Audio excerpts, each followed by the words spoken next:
They say, oh, I have a bad back. You don't have a bad knee. You have a really, really good knee that's doing the best it can to put up with your bad habits. A bad knee? Your knee ain't bad. Your knee's doing the best it can. Okay, if your knee could talk, what would it say about you? Why, you're blaming it for being bad. Oh snap. You know what's really fascinating? Like, I've had issues with my back my whole life. Like, I have x-rays like show. I have degenerative discs and blah, blah, blah, blah, blah, blah, and all of these maladies, right? Because I had polio as an infant and I walk with a brace and my gait is off and it's like, that's not good for your lower back. But guess what?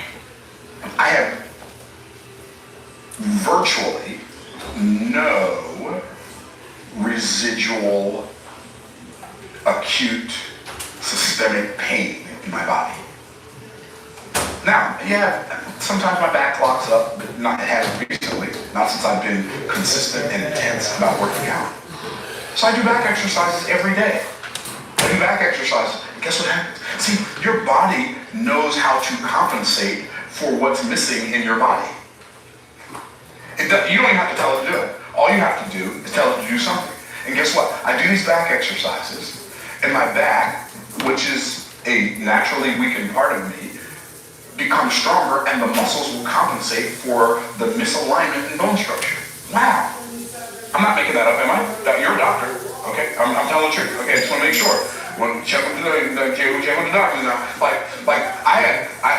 So my right leg is really strong, and my left leg is not as strong. And I had a couple of incidences where I tore my meniscus in my right knee in 2018, and I could barely walk. Now you don't understand. If this leg don't work, brother man's in a wheelchair. You feel me?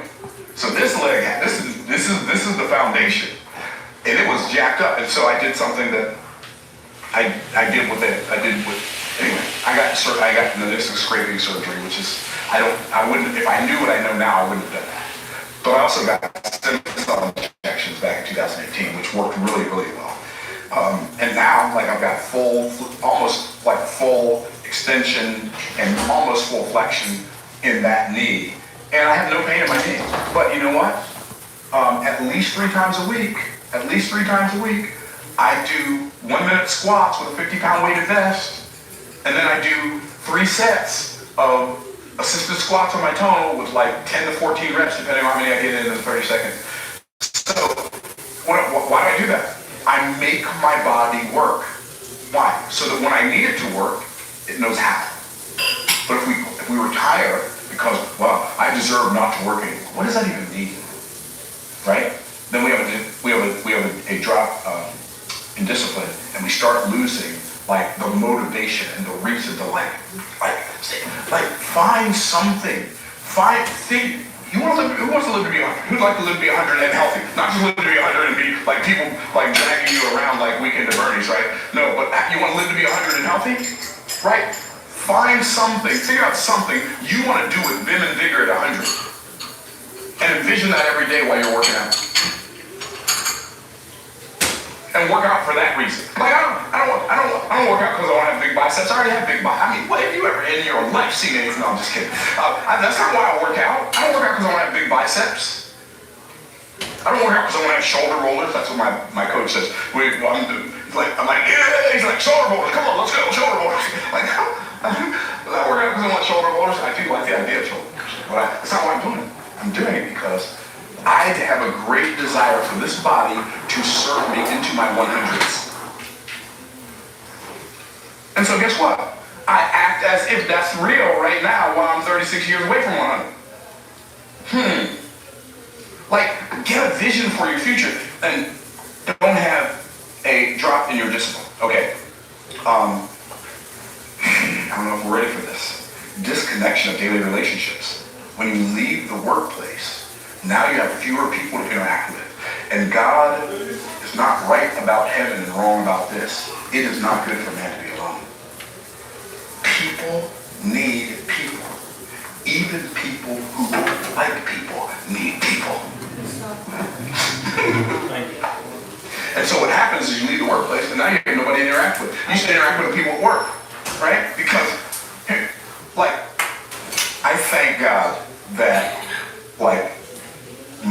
kids lived in Tampa.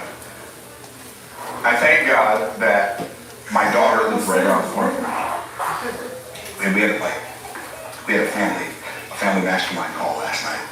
And after it's over, I called Dee and I said, hey, what are y'all doing? We're getting ready to bring Ari over. Over where? Ari's my granddaughter. Oh, where? Oh, to your house. Oh, okay, cool.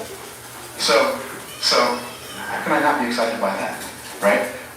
But even though it was like past the time I really like had people come over, because I like to go upstairs at 8:30 run the bathwater. I mean, just keep it real. Then they came over, and then John and Dee were going to go to the golf course, and Ari was going to hang out with me and my wife. And I'm going to go upstairs and take a nap. Don't ask me why I take a nap at night. It really works well because I have this pulse electromagnetic field nap. Sometimes I take a nap on it at night. It helps me sleep better. Sounds weird, but it works. Works for me. And so I'm going to take a nap. And it's going to be great. And I'm going to listen to my binaural beats. It's going to be epic. And then my wife comes and says, hey, Ari's going to stay here. Great. Okay, well, I was going to, she's like, go play golf with John and Dee. I'm like, I already played golf today. And this is what I was thinking, I already played golf today. I don't want to play golf again. But my daughter's going to play. She doesn't really like golf, so I said, okay, I'm going to go. So we went and played 8 holes last night, and then the spring doors came on, so we left. But so we went and played 8 holes, and I've got the good fortune of being really close to family. My brother Rob lives in town. My brother Mark lives in town. Their kids live in town. So we have a family, like we had a 4th of July at my house. We had probably 40 people at my house, right? But everybody doesn't have that. Some people, their network is their network at work. And if you retire, you lose that.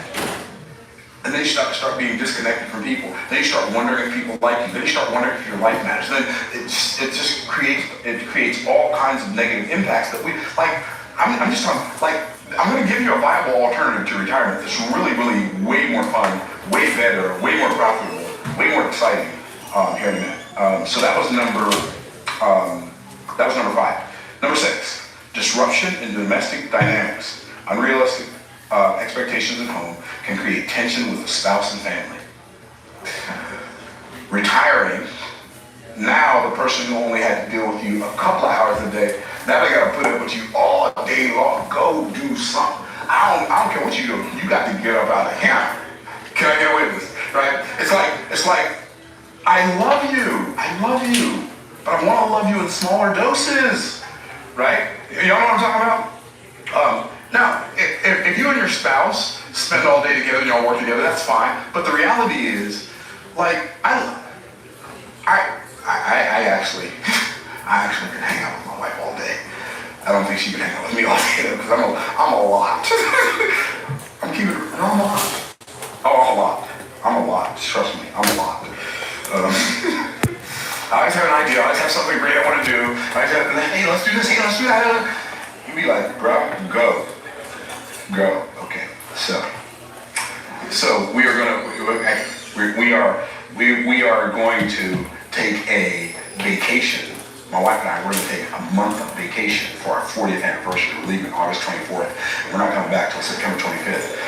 If we're not tired of the world, unless we're tired of the world. If we're not tired of the world, then we might stay longer. Okay, so disruption of domestic dynamics. Like, absence does make the heart grow fonder, right? And then, so number 6 is diminishing of distinctions. Retirees feel their value and their voice are no longer vital in the marketplace or at home. They don't matter. They feel like they don't matter. I don't want to. You know, here's what's cool. My family makes me feel like I matter. So right when I come here, like I create a YouTube video, people watch it. Oh, maybe something I believe in. Something. Wouldn't it be a shame for somebody who's lived for 64 years and knows something, and they actually put it out there and said, well, May 14th next year, I'm gonna be 65, I'm done doing this, y'all just have to watch the videos I already have up there. There's so many people who've lived a long time and had a lot of experiences and so much to offer, and they, because of some arbitrary timeline that somebody else created, they say, I'm not gonna do this anymore, I'm just gonna retire. Why? That doesn't make any sense. You can do whatever you want to do. I'm not saying don't retire. I'm saying Have you really ever thought about whether or not that was really your idea? Or are you just doing it because they told you that's what you're supposed to do when you get here? So you have this anyway, I'm going to give you an alternative here shortly. So diminishing of distinction and a detour from devotion. Without routine, spiritual practices can fade and faith can stagnate. One of the primary reasons I work is to exercise my godlikeness. What did Jesus say? He said, my Father works, hitherto I work. What else did he say? I must work the work of him that sent me while it is day, for the night cometh when no man can work. Why would I have an objective to stop exercising the godlikeness of work? It's one of the ways that I demonstrate, that I illustrate, that I operate and show that I'm made in the image of God. My Father works, hitherto I work. And so, I think those are the 8 dangers of retirement. What is a viable alternative? Let me give you a dynamic alternative. You ready? Here it is. Instead of working towards a day when you no longer have to work at some distant time in the future when you may or may not have enough energy in your body to do all those things you wanted to do your whole life, what if you set up your life in such a way where you have seasons of focus alternated with seasons of balance? And you don't wait till some time in the future to do that. You decide, I'm going to start living like that right now. So here's how it looked for me when I first started. People would say to me, Myron, you're so out of balance. As if the 12th commandment was, thou shalt be balanced. Okay? But this is not the objective of life. Balance is a season in life. It's never winter and summer in the same place at the same time. You're never in focus and in balance in the same person at the same time. When you're in focus, you're out of balance. When you're in balance, you're out of focus. Let me tell you something. If you're broke, you don't need balance. You need focus. Balance will not change a broke person's life. Focus will change a broke person's life. And so what you do, in the beginning, this is what happened for me now. In the beginning, I had really, really, really long seasons of focus. Every day, the part of my day that was spent on focus was the longest part of my day. Every week, the part of my week that was spent on focus was the longest part of my week. Every month, the longest part of my life was the part spent on focus. Every year, the largest part of my year was spent on focus. And such a small part on balance that a lot of people around me couldn't even see the seasons of balance because they were so small. I felt them, but to people from the outside looking in, it looked like I didn't have any. Saying, I ain't so out of balance, because I'm focused. And I'm focused because I know that focus can help me reach my objectives. But I don't have to be this focused.